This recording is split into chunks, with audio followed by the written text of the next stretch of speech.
Welcome to Kenton's videos. Enjoy the video. You start by validating prerequisites. OneDrive is updated and the OS has recent patches.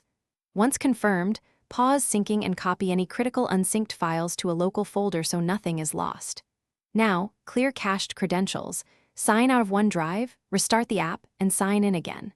This refreshes tokens and often resolves permission or auth hangs.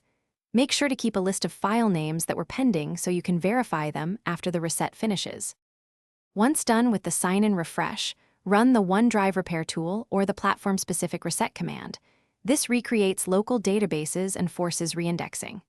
While it rebuilds, inspect problem files for path length, invalid characters, or locked status. These are frequent causes. Then, reapply selective sync choices so only desired folders download.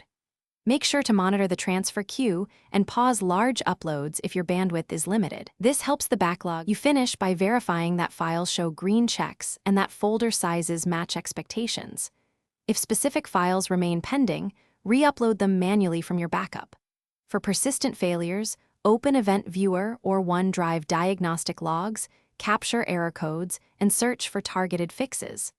If nothing helps, reinstall OneDrive, but only after you back up everything and record the error messages. This prevents data loss and gives you actionable details for deeper support or escalation. Thanks for watching. Consider subscribing if we helped you.